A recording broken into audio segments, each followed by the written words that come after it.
Namo tassa bhagavato arahato samma sambuddhassa. Namo tassa bhagavato arahato samma sambuddhassa. Namo tassa bhagavato arahato samma sambuddhassa. All right, so we shall continue from where we stopped last time, but I will try to remind and go back to the things that have been spoken again and again, so that you can become more and more familiar with the terms and the concepts, and slowly can assimilate them. So what we were discussing, so if I mute you all, I hope you don't mind. Otherwise, it's very noisy. Okay, so last time we were discussing the Kusalattika, the wholesome, so-called wholesome triplet. So wholesome triplet divides the dhammas, all the states, divides into wholesome, unwholesome, and indeterminate. Okay, kusala, akusala, abhyakata. I would like you to remember these words, kusala, akusala, and abhyakata, because we will be repeating them again and again and again. So these are the dhammas of the Kusalattika, of the wholesome triplet. So if you remember, what is kusala? Kusala is a state which is blameless and which brings favorable results. And akusala is the opposite. Obviously, it's something that's blameful and brings undesirable results. All right, so last time we looked at the wholesome states, and we looked at the 21 wholesome consciousness, which 8 of which were pertaining to the essential sphere, 9 were jhana consciousness, and 4 was supramundane, the path consciousness. So the wholesome states will be this 21 consciousness and whatever mental factors that arise together with them. And okay, so sorry. Okay, I just wanted to remind you about this 8 sense sphere wholesome consciousness again, because this is basically, well, of the wholesome consciousness which occur for us human beings here living on earth. These are the most occurring ones. So it's good to be familiar with them. So when we classify this 8 wholesome consciousness, 8 essential sphere wholesome consciousness, first of all, we divide them according to the feeling, so that consciousness can be with happiness or with neutral feeling. It can be accompanied by knowledge, or it can be without knowledge, and it can be prompted or unprompted. So last time I just gave you these 3 factors, but didn't show you how they combine. Here you can see that when we combine this, we actually do get 8 consciousness. All right, so this is just to remember what was said last time. And so for the unwholesome consciousness, we have 12 of them. They all pertain to the sensual sphere. And of these 12, 8 are rooted in greed. So the first division, we divide them according to the roots. 8 will be rooted in greed, 2 rooted in hatred, and 2 rooted in ignorance.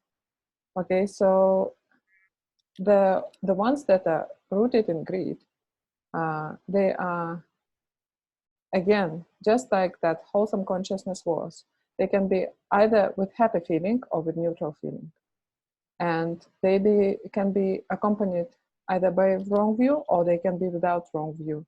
If you remember, the wholesome consciousness that we just looked at could have wisdom with it or could be without it. So here, like opposite, it can be either with wrong view or it can be without wrong view. And it can be either prompted or unprompted. Prompted, unprompted means spontaneous, and prompted means it needs encouragement, encouraged chitta, either from within or from without. Okay, so these are 8 consciousness rooted in greed. And you see, when we are happy in our life, it can be both in our daily life. I mean, it can be both wholesome and unwholesome, and we have to differentiate where this happiness comes from. Is it happiness rooted in greed, or is it happiness rooted in non-greed, non-hatred, and non-delusion? So it's important because the happy feeling that accompanies the, say, this consciousness has an underlying tendency. So we have an underlying tendency actually to cling to the happy feeling. So it encourages our lobha, our greed to arise. So whether this happy feeling is coming together with wholesome and unwholesome, we have to remember that and avoid indulging in it, because indulging in it will only promote the greed. And yes, greed can be happy. We can be happy, I don't know, enjoying sensual pleasures. But you have to remember that it doesn't lead to liberation. It doesn't bring good results. You know, but again, we have to remember what is wholesome, what is unwholesome. Wholesome means that which brings good results, that which is blameless. So when we are indulging, it's actually, it doesn't bring such a good result. So, okay, and should be avoided. So for the other two, those rooted in hatred, it's no need much to explain. So consciousness that is accompanied by hatred, they can be of 2 types. They can be either prompted or unprompted only, and they are accompanied by displeasure.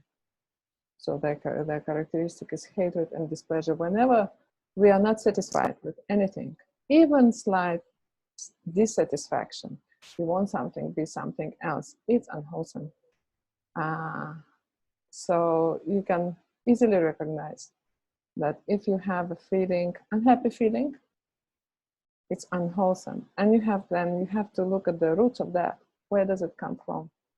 What is the cause? And see if you can remove the cause, or see if you can promote a cause for a wholesome state to arise.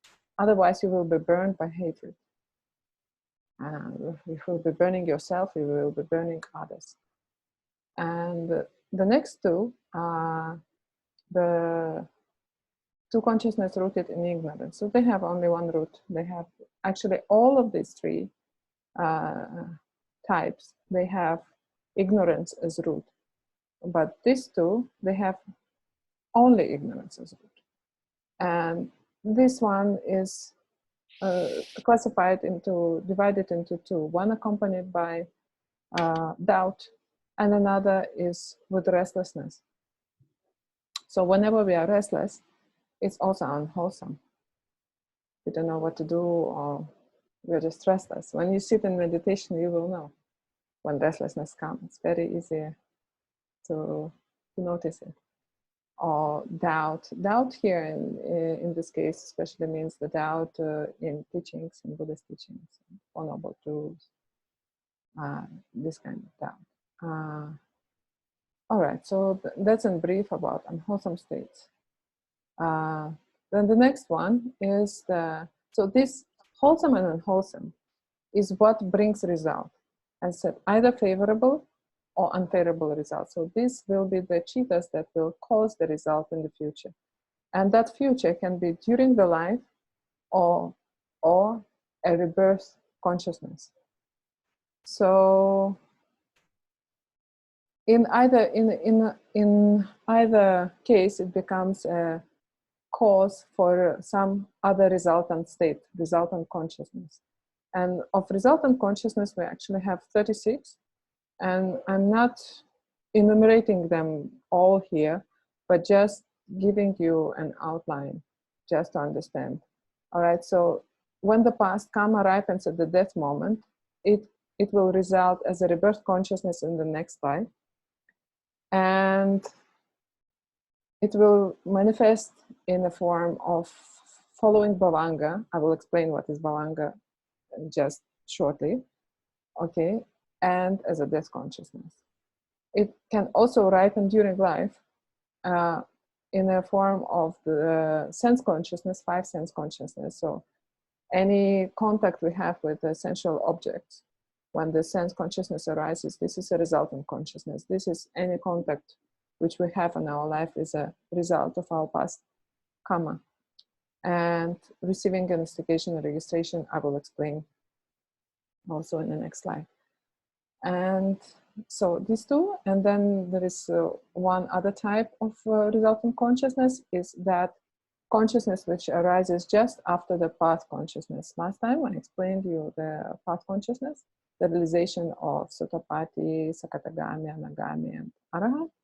So the first consciousness is called path, and that cuts the defilement.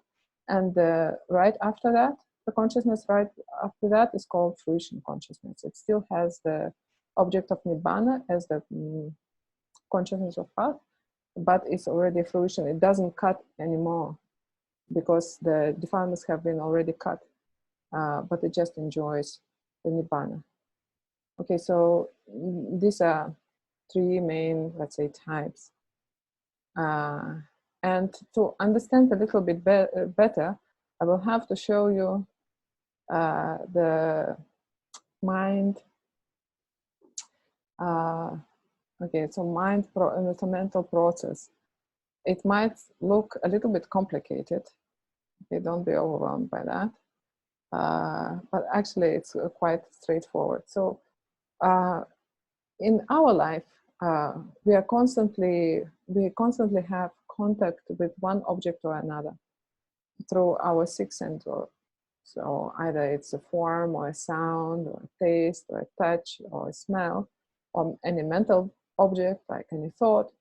And it's Abhidhamma described the whole series of mental acts that process the object. So when the object comes in, it triggers a certain sequence of events. And this sequence of events we call mental process. But whenever there is no object, no external object that comes in the range, we don't die, no? We continue until our karma expires. So at that time, there is a consciousness that is called bhavanga. Bhavanga means literally bhava plus anga. Bhava means existence, and anga is a factor. So it's a factor of existence. It's a passive mind, very quiet, actually very difficult to discern, and to know its object, but possible, but very difficult. So it's just like how to say, and do you call it zero line or just a baseline of our mind flow, our consciousness flow. And when there is no, when we're in deep sleep, for example, so we have this baseline, but when we come in contact with any object, so some process happens, and then when the process finishes, okay, we go back into bhavanga. So that's bhavanga.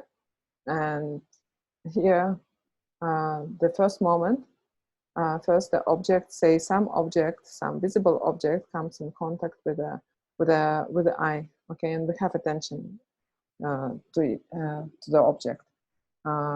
So that's the first moment. We have bhavanga. Then, because of this contact for 2 moments, bhavanga vibrates and it stops, to allow actually the process, the mental process, to happen.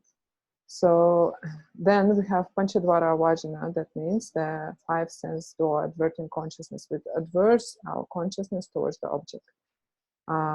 Then we have the actual eye consciousness. We have receiving consciousness, investigating consciousness, decision, whatever decides about on the object. And then we have 7 moments of Javana. That's actually, this is the consciousness which actually experiences the object fully. Its function is just to know the object and to experience it, to enjoy it, and it doesn't have any other function. Okay, and then there may be a couple of moments of consciousness that is still with that same object, but it's already of the same type as Bhavanga. And then we have the Bhavanga. So it might sound kind of complicated. Never mind. This is the first time you hear it. No problem. I will be repeating this again and again and again. So slowly, maybe adding more and more details, and you can understand better over time. Okay, so I have some color code here. Just to highlight which mind is which. So you see, Bhavanga is that result of the past life. Consciousness, resultant consciousness, which is a result of the past life, of the action in the past life. The same result as of the same action that gave us a birth in this plane, in this life. So we have Bhavanga continuing same time. Okay, so then this the eye consciousness, receiving and investigating, is also resultant consciousness in the present life. Okay, and the registration is resultant consciousness. So this means that this blue is a result of the past actions we cannot control. So we have to accept, whatever happening, whatever we see, we hear, whatever we experience, we have to accept this is a result of the past, all right? So, but then after the decision means the mind makes a decision. Okay, what is this object? I like, it's good object, not good object. How do we perceive it? Okay, how shall we experience it? Happy, unhappy, neutral. So these jhavanas, for us, we are not arahants. So for us, they will be either wholesome or unwholesome. This is something that can generate new karma and give results in the future. So independent, actually, of whether this resultant consciousness is something that you like or don't like, something that is good for you, favorable for you, or not good, and maybe, I don't know, unfavorable, maybe, doesn't matter.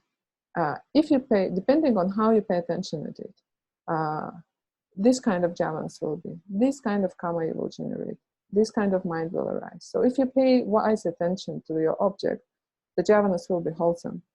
If you don't have wise attention, even the consciousness is actually the eye consciousness is a result of good past karma. Maybe it's a good object, but because unwise attention, say you think it's mine, no, this will last forever, whatever, any wrong view we can take, the jhavanas maybe will be unwholesome. Maybe they may be rooted in greed, maybe with a happy feeling, but rooted in greed. So they will only prolong the rounds of rebirth. They only will prolong your suffering and samsara. So that has to be borne in mind. So whatever object is, doesn't matter. You cannot control it. But what you can control is your attention, your decision, and if you have wise attention, surely you can have wholesome jhavanas. Jhavanas for us are the most important, really. So this is the mental process that is happening at the sense door. In the ear door, other doors, same. But in the mind door, it's a little bit more simple, as you can see. Maybe this makes you more happy. So just a couple of bhuvangas, mind door adverting. So the mind just adverts to the object, and jhavanas, and maybe registration, and maybe not. So every every process of 17 mind moments, every such process will be followed by at least 3 mental processes to fully understand what is the object, to compare it with the previous experience, to decide what it is, what's the name. So actually, if we sum up these and 3 these, and we try to see what is the majority, what kind is majority of the mind, we will see that jhavanas constitute the majority actually. So wholesome and unwholesome mind for us is the majority, and it's the most obvious, and it's something that you can really discern, you can see, and you don't need much like, I don't know, mental or psychic powers to do that. You know, you can really do just in your daily life. You can see what kind of mind is arising if you pay attention, if you're mindful enough to your mind. All right. So now we looked at the wholesome, unwholesome. We looked at the resultant states, and we have one more to look at. It's functional consciousness. Okay, functional consciousness, we just have seen in the previous theme, a mind or adverting consciousness that will have every sentient being. Everyone who has mind will have mind or adverting consciousness. So mind, that's the consciousness that adverts the mind to the object, to the whatever object comes in contact with it. Okay, so everybody has that. It's just accomplishing its function. It's neither is it wholesome nor it's unwholesome, nor it's resultant. It just has certain function to do. So, and any being who has the sense faculties, any sense faculties, will have also the 5-door adverting consciousness, right? For the first mental process to occur. So also it just has its function to do. And the third one is only for Arahant. Okay, so for Arahant doesn't create new karma, but he still can do things, no, and do actions, still perform actions, verbal, mental, any. So, but he doesn't create karma. So we say his jhavanas are functional also. They're just performing their function. They're no wholesome, no unwholesome. All right. Okay. Now next in this slide, I didn't highlight it, but okay. But you will see that. Great. So you will see that every consciousness has its accompanying mental factors. They're called in Pali, they're called Chitasika. Okay, here, Chitta, Chitasika. Here, okay, Chitasika. Okay, Vipaka, Kirya, Chitasika, Chitasika. Everywhere you see, right? So, because what is Chitta? Chitta is knowing of an object, but knowing of an object cannot occur alone. It is always accompanied by certain factors. Okay, so in Abhidhamma-Vatara, the mental factors are defined as what is associated with consciousness, or what is present in the mind. Okay, very simple. So whatever is not consciousness, but also present, like feeling, volition, or many others we will see, right? So, and commentaries count in total, in Theravada tradition, they count 52 Chitasikas. Different traditions count different numbers of Chitasikas and classify them in different ways. So, but in Theravada we have 52, and we shall see that 7 of them, they arise always with all kinds of consciousness. Okay? And 6 can associate with any kind of consciousness, almost, well, with, I mean, they can associate with wholesome, unwholesome, or indeterminate, but not necessarily arise with all, right? And 14 can associate only with unwholesome, aku, and 25 only with wholesome. Okay, but by the way, right, now I started abbreviating, like ku, aku, bia. I hope you can understand. Okay, wholesome, unwholesome, and abhyakata, indeterminate. Right. Okay, let's see further. When we're defining the Chaitasikas, we speak of characteristic, function, manifestation, and proximate cause. Okay, I will upload a document. You can read later yourself. Okay, so the first 13, maybe first 7, even less. Okay, I'll make it even less. All right. So contact means when an object comes in contact with a sense door, and the consciousness arises. So the meeting of these three is called contact. You will find this in Sutta, so you find it in Abhidhamma too. So that's first mental factor. Okay, then Vedana, feeling. Oh, you all know this word, no?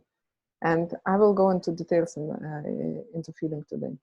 All right, then Sanya is perception. We always have perception arising together. Intention. One-pointedness doesn't mean like deep concentration. Here, just enough attention to stay with that object which came into contact with the mind, with the sensors. Okay, life faculty just maintains everything alive, and attention. Of course, we need attention to know the object. All right. So what I would like to focus, actually, I will not go more, even though I have much more. But what I want to focus on is actually the Vedana, because you all know now. I hope you're not too bored. You all know the word Vedana, and you have heard. And I want just to present you different classifications of the Vedana. It will make you understand better, I think, about what it is, what actually Vedana is. So we translate it as feeling. And this actually comes from Samyutta Nikaya, so doesn't come from Abhidhamma. And this is quite a practical teaching. In Samyutta Nikaya, in the connected discourses, you will find the whole Samyutta, number 36, about Vedana. Very interesting, can learn a lot of really useful things. So let's take a look. So even I have not put the like one kind, but actually, okay, that's from another sutta from the same Samyutta. But all the Vedanas are one kind, in the sense that all the Vedanas are conditioned, and they're all dukkha. So every Vedana, even pleasant feeling or unpleasant, they're all dukkha. In the end, they're all dukkha. Okay, so of one kind. And they're of two kinds. They're bodily and mental. All right. Oops. Okay, so bodily and mental. So in right, how to say, not just bodily, also mental. And pay attention, mental feeling. Actually, feeling is pleasant feeling. Here we can see pleasant, unpleasant, or neutral. Pleasant, unpleasant, or neutral. This is what's important. You know, I just understand that I'm talking to Goenka meditators mostly. So I think it's a little bit of confusion to think that like heat and cold is Vedana. Okay, so heat and cold, or just as an example, heat and cold are actually characteristics of the 4 elements. It's not Vedana. Vedana is Sukha Vedana, Dukkha Vedana, Dukkha Sukha Vedana. It can be bodily and it can be mental. Bodily, it is when we think about the consciousness of the body consciousness. Okay, it's bodily, but of all the 89 consciousness, we have only 2 bodily consciousness. All the rest are not bodily consciousness, and they also have Vedana. They have feeling. So it's mental, right? So try to understand that actually feeling is mental, not bodily, right? We can have sensation, but sensation is just all four elements, the characteristics of the 4 elements. And then Buddha divides the Vedana into 5 kinds. Okay, pleasant, unpleasant, of happiness, of displeasure, and neutral. What does it mean? Pleasant means bodily pleasant. Unpleasant means painful for the body. Of happiness, I just translate like that, means like happy feeling, happy, mentally we're happy. This is samanasaya. And displeasure, when we don't like something, is domanassa. It's just not liking. All right. So this is Vedana, and another classification is according to the door through which it arises: eye, ear, nose, tongue, body, mind. So 6 kinds.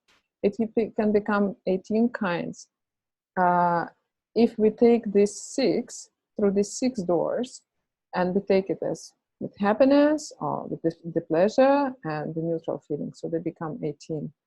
Okay, and then they can become 36 when we classify these 6 as when we divide these 18 actually into 2. The ones associated with based on the whole household life, and the ones based on renunciation. And if we take them into 3 times, we will get 108. So many ways to consider and to see Vedana. But what I would like you to do actually is to try to actually practice Vedana and Vipassana, you know? I don't know, really, in your daily life, try to notice, if unhappy feeling arises, try to notice it when it arises. I'm not talking about like pressure and sweating or whatever, not. But when you're unhappy, try to notice, oh, this is unhappy feeling. Okay, or when you're happy, or when you're enjoying something, or you very nice chocolate or coffee or whatever, you know, happy, right? So try to notice, okay, this is happy feeling, and try to understand what it is actually. Feeling is a conditioned phenomenon, so it's impermanent and very beautiful. And the very same in the same samyutta, just I took some extracts from the same samyutta. Oh, I liked it a lot, you know. So Buddha, first of all, he divides the feelings into 3 kinds, and he says the underlying tendency to lust should be abundant in regard to pleasant feeling. So he says that the pleasant feeling has an underlying tendency to lust with it, and it should be abundant. So if we are aware of this danger, if we are aware that, you know, well, that when we have pleasant feeling arising, that there is a tendency for us, for a lust to arise, then we can be at least much more mindful about it, all right? And pay wise attention, just as we saw jhavanas, that our wholesome and unwholesome mind is decided by the fact whether we pay wise attention or not.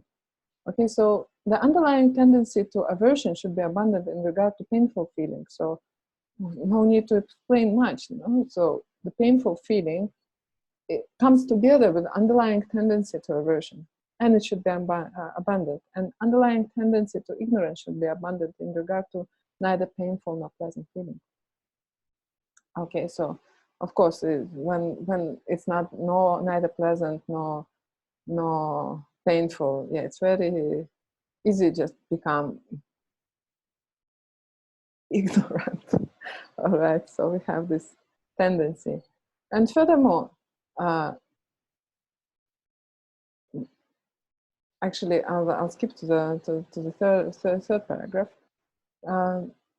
Buddha says what to do about this situation. Actually, first of all, we have to understand that the arising of contact, that the arising of feeling is with the arising of contact. So when we have a contact, there is feeling, unavoidable. So as long as we have faculties, sense faculties, there will be feelings.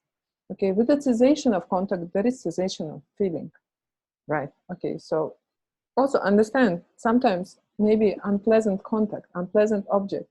We can also understand that this contact will not last forever, right? the contact will finish and the feeling will go. So no need to multiply whatever displeasure may want to arise. No need to multiply. So, and he says this noble eightfold path is the way leading to the cessation of feeling. All right, we cannot abandon the feeling. It's not something to be abandoned, it's something to be known. But there is a way out of it. If we follow the Eightfold Noble Path, surely we can make the end of it, the end to all conditioned phenomena. Okay, and the pleasure and joy that arise in dependence on feeling, this is the gratification in feeling. So this is why we actually would like to feel, we like to experience, we like to enjoy, because of this pleasure and joy. So we have to remember that, the cause, no?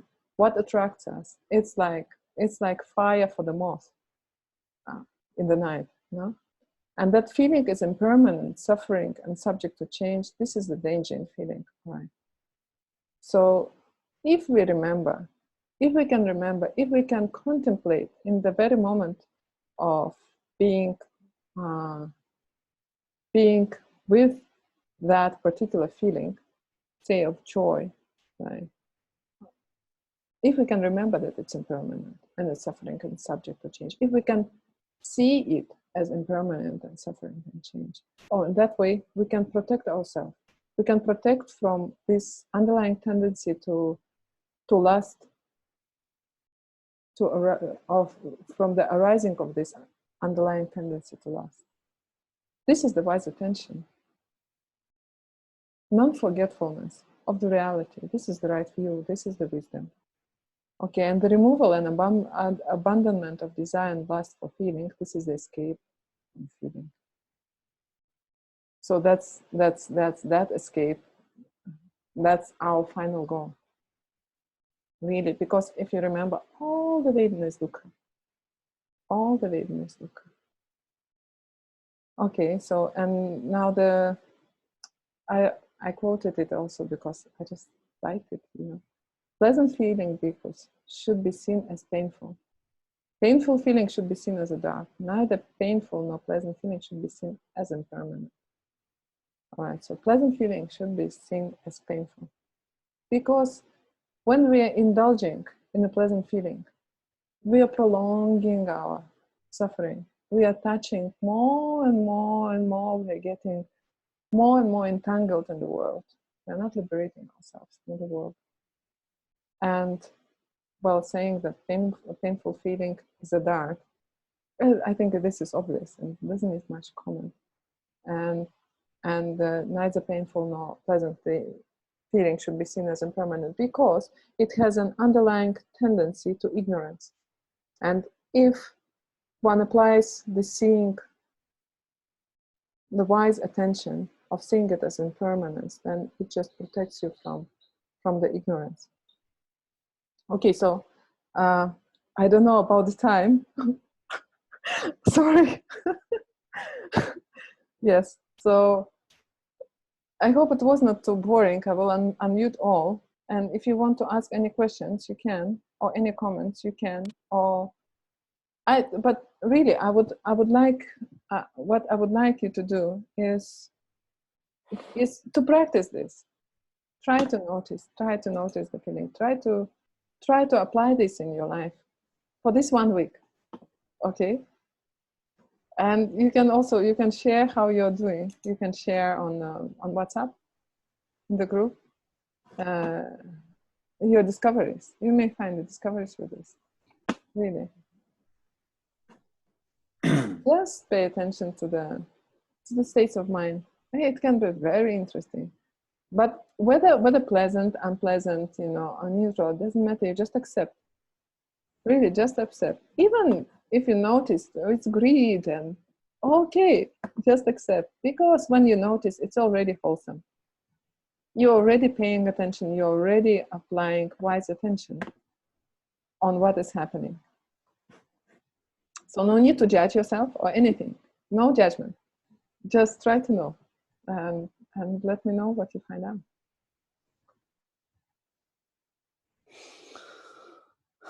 Sadhu, sadhu, sadhu. I'm so afraid, you know, I mean, the beginning was very technical. I'm so afraid about it. I'm sorry.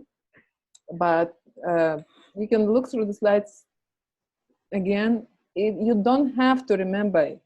Definitely not. This is just to explain you the terms which we are going to use when we start the reading the text. What we are reading about, you have to understand, because without understanding this, the text will not make sense. And you don't need to remember numbers. Don't worry. But just if you just read through it again, that will be enough. Okay, don't worry. The most important, what you can discern in your life. Okay, because Abhidhamma is not the truth that some high unexperiential some high above class truth. It's truth in your body. It's truth in your mind. It's something that you can discern. Definitely, you can see. If you cannot see, there's no use of it. You know? Of course, some dhammas are to be attained and to be experienced by meditation, by development. Okay, so maybe we cannot experience them yet, but hopefully in the future. All right. Okay.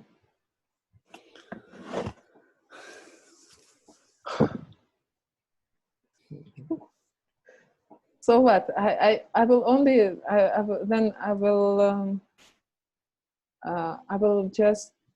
would recommend you to just read the Vedana Samyutta if you have it.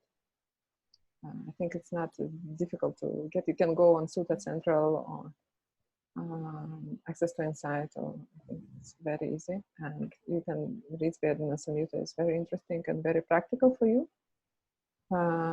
And try to discern it and share your thoughts. You can read the slides again just to feel easier with it. Okay. Yeah. How do you say this? Is Samyutta or Samyutta Nikaya? So how do you? How do I write? Okay. Sorry. Chat. Okay, I will write it in the chat, right? Ah, okay. Yes. Thank you. Okay. Samyutta Nikaya.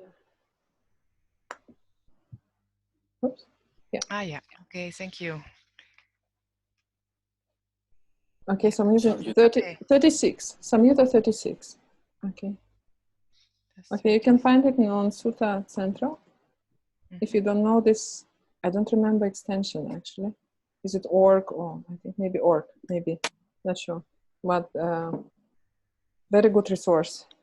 I recommend it. Or you can just use, if you have big body translations, you just can maybe. That's the page. It's not page, it's the chapter 36. Okay. Okay, thank you. Nice. Okay, so what? Have a good Sunday, good Sunday morning, and You too. yeah. Thank you. Thank you. Okay, thank you. See you Okay. next Sunday. Thank you. Thank you.